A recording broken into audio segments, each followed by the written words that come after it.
নমস্কার, জয়শ্রী গণেশ। আপনাদের প্রত্যেককে জানাই স্বাগতম আজকের বিশেষ পর্বের অনুষ্ঠানে। আজকে মূলত আমরা যে নক্ষত্রটিকে নিয়ে আলোচনা করব সেটি মিথুন রাশির একটি নক্ষত্র। অবশ্যই বুধ প্রভাবিত, অবশ্যই রাহু প্রভাবিত নক্ষত্র আদ্রা নক্ষত্র। আদ্রা শব্দ আর্দ্রর সাথে রিলেটেড। আর্দ্র মানে কি? ভেজা, ওয়েট। এই নক্ষত্রের যদি আমরা সিম্বল দেখি তাহলে আমি বলবো রেইন ড্রপ, বৃষ্টির ফোঁটা, টিয়ার ড্রপ, অশ্রুর ফোঁটা, সামথিং লাইক দ্যাট, বা ঝড়। ঝড় মানে কি খারাপ?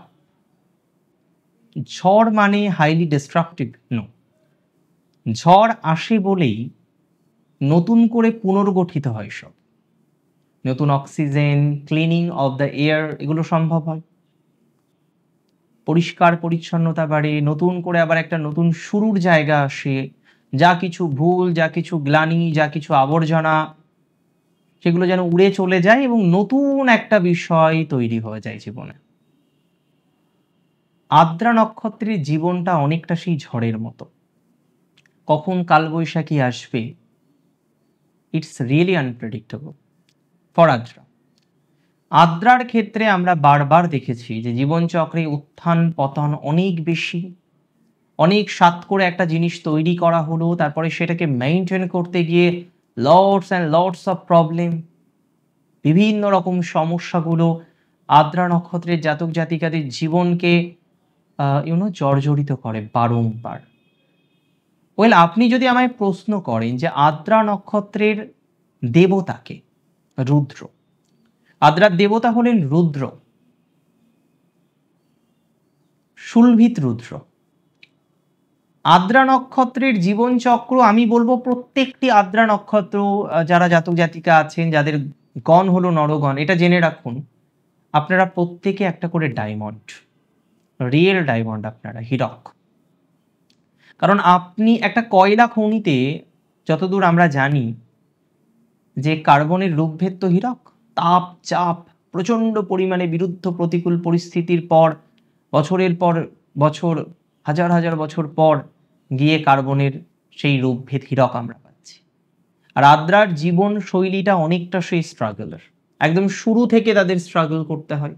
অনেকের ফ্যামিলি থেকে স্ট্রাগল শুরু হয়, আফটার দ্যাট ফাইন্যান্সিয়াল স্ট্রাগল থাকে, বিভিন্ন রকম এডুকেশনাল স্ট্রাগল থাকে, প্যারেন্টস রিলেটেড অনেকের স্ট্রাগল জীবনচক্রে আসে।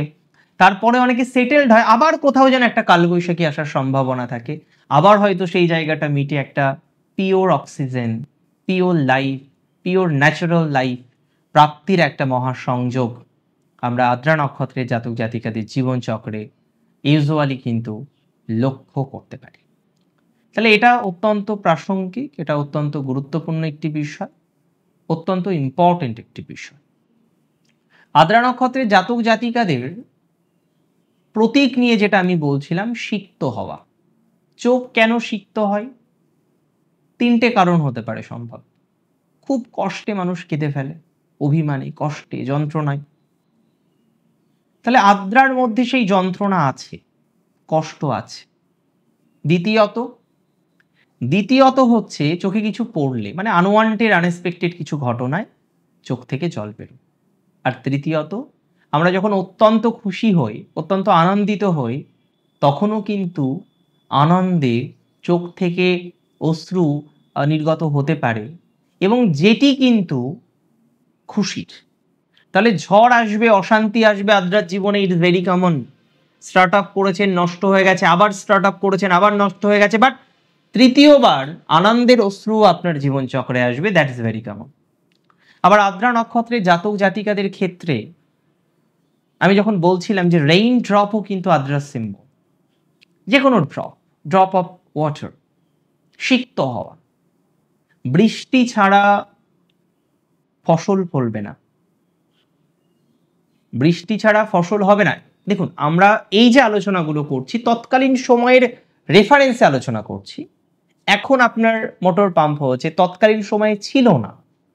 তার মানে এটা বুঝতে হবে তখন একমাত্র অপশন ছিল বৃষ্টির জল, এবং পরবর্তীকালে নদী বা স্বাদু জলের জায়গা থেকে জলসেচ ব্যবস্থার প্রচলন করা। কিন্তু প্রাথমিক অবস্থায় বৃষ্টি ছিল একমাত্র অপশান। তাহলে আদ্রা নক্ষত্রের সাথে যদি সেই বৃষ্টির ড্রপের পরিকল্পনা করি, তুলনা করি, তাহলে দে আর সো স্পেশাল। তাদের মধ্যে কতটা স্পেশালিটি আছে। আদ্রা সহ্য ক্ষমতা বেড়ে যায়। আদ্রা নক্ষত্রের জাতক জাতিকাদের একটা সার্টেন টাইমের পর প্রচুর পরিমাণে সহ্য করতে পারে, প্রচুর পরিমাণে মেনে নিতে পারে, সহ্য ক্ষমতা আস্তে আস্তে তাদের ডেভেলপ করে। কোথাও যেন গিয়ে তারা মানিয়ে নেওয়া, মেনে নেওয়ার ক্ষমতাটা অনেক বেশি, অনেক ক্ষেত্রেই নিয়ন্ত্রণ করার ক্ষমতাটা অনেক বেশি থাকে।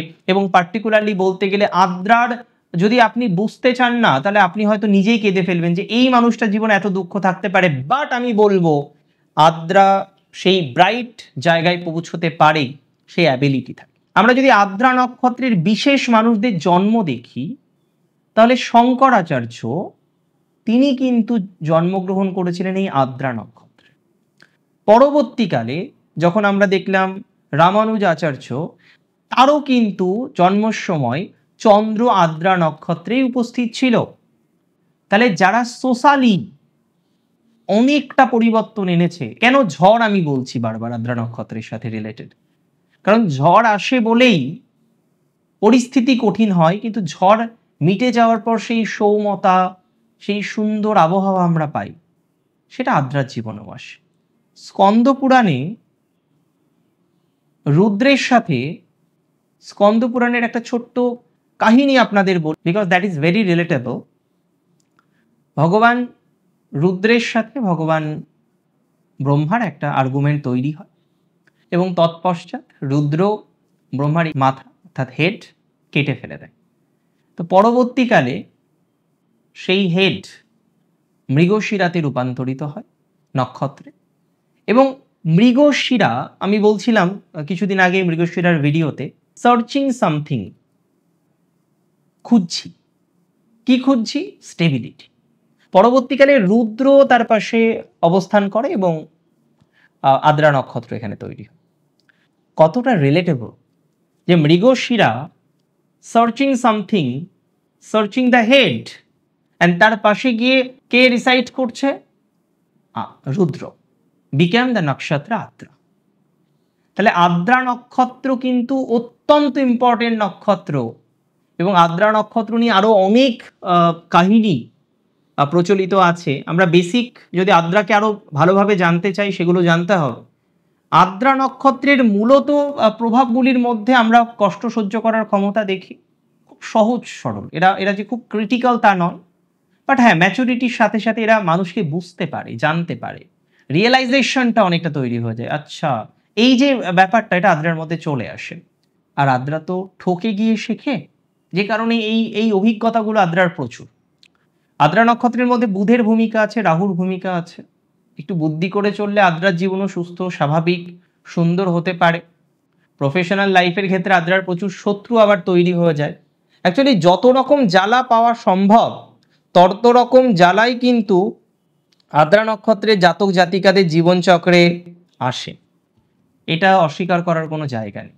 বাট বাই টাইম অনেকটা আমরা রেকটিফাই করতে পারি, বাই টাইম আমরা অনেকটা গ্রোথ করতে পারি, এটা নিয়ে কিন্তু কোনো ডাউট নেই, অ্যান্ড কোনো সন্দেহ আমি কিন্তু প্রকাশ করছি না।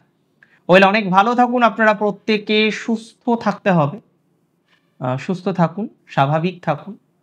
শেষ করছি আজকে এখানেই। জয় শ্রী গণেশ।